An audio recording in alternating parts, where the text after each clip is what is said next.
Today, samahan niyo ako mag-site viewing dito sa Gentry Manor and I'll be showing you our amenities, our showroom unit. So, let's begin. So, by the way guys, nandito tayo sa my lobby. Ito yung ating guard and receptionist at the lobby. So, imagine, as you can see, hotel finish, very beautiful yung design, thoughtfully designed and meticulously designed. So, aakit tayo right now sa my showroom, no? And as you can see behind my back, we have 3 high-speed elevator dito sa Gentry Manor. So, each cluster or tower has 3 elevator. So, very high-speed yan, high-speed elevator. So, now, we're going to the 6th floor. I'll be showing you our 1 bedroom. So, our 1 bedroom is basically convertible to 2 bedroom because later you will see that meron siyang maid's room. The total size is 56 square meter. So, we arrive sa 6th floor. Ayan. So, ayan. Motion, mga sets, pagka automatic yung mga ilaw dito pagka may na-detect na may moving object or moving people. So, kita naman napakaganda ng ating hallway, no? Hallway pa lang, parang pwede na siyang tirahan, no? So, very limited lang yung units dito and low density. So, pag sinabing low density, kakaunti lang po yung bilang ng units per floor. So, malapit na tayo sa 6th floor. That is 1 bedroom.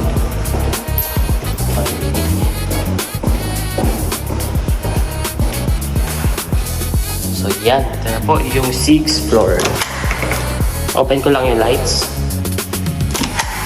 So, yan. Na-open na po ang lights. As you can see, napakaganda ng ating 1 bedroom unit.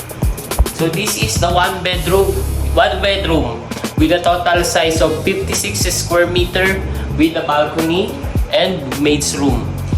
So the reason why I tour you today is because para makita nyo or magkaroon kayo ng idea kung paano nyo ipare-renovate if ever na kumuha kayo ng 1 bedroom unit dito or even 2 bedroom dito sa Gentry Manor.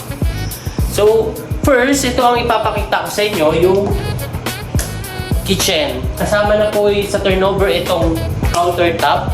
Plus, meron na rin siyang cooktop. Ayan, sa cooktop na yan, together, meron na rin siyang overhead cabinet. Tapos, range room. So, there's nothing to worry now when it comes sa pagpapaayos ng kitchen dahil ready to use na siya. Then, meron din siyang space sa elevator. Meron na rin siyang space for refrigerator. Nalito na ako. So, ayan, doon tayo sa right side. So, bago tayo magpunta dito sa maid's room, pupunta muna tayo dito sa dining spot. Ayan, dining area. Ayan. So, ang pinakamaganda dito sa dining area is, ayan, may space kayo to enjoy your food. Then, meron siyang malaking glass. And overlooking po siya. May balcony rin po siya dito. Dalawa ang kanyang balcony sa side na to. So, pakita natin. So, dito siya. Ayan, no? Dalawa yung kanyang balcony.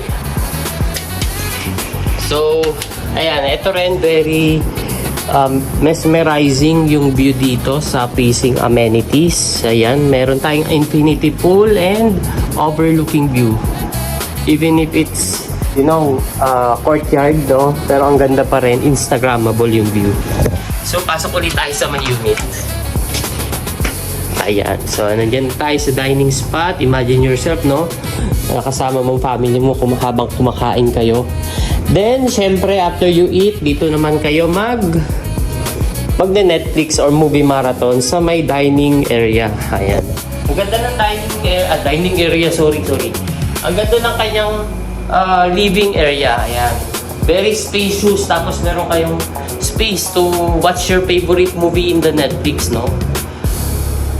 Together, no?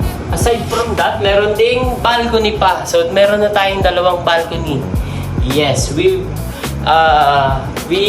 have 2 balconies for only 1 bedroom. So, labas ulit tayo para makita nyo. Ayan. Ito naman yung view sa balcony. So, dalawa po ang kanyang balcony. So, ang ganda rin ng view. So, ayan. Then, balik ulit po tayo. Then, punta na po tayo sa may bedroom. Ito yung master's bedroom.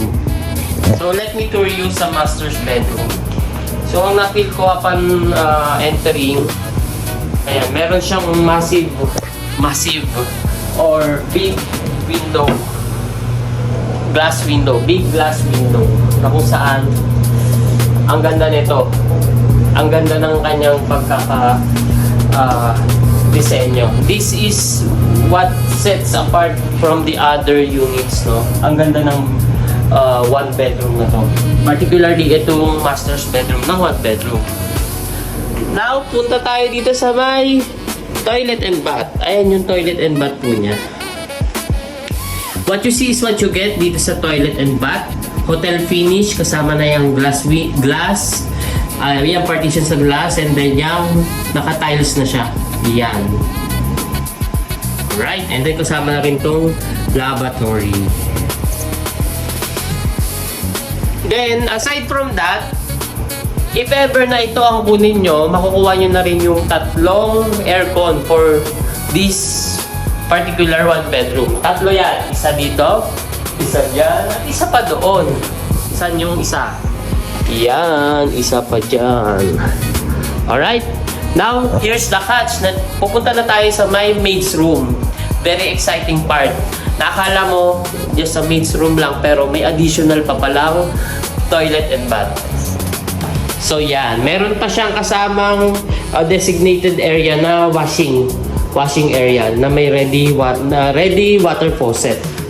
So ayan, may kasamang toilet and bath para yung maids ninyo or yung guest ninyo or visitor ninyo hindi nakikishare doon sa toilet and bath ninyo sa loob.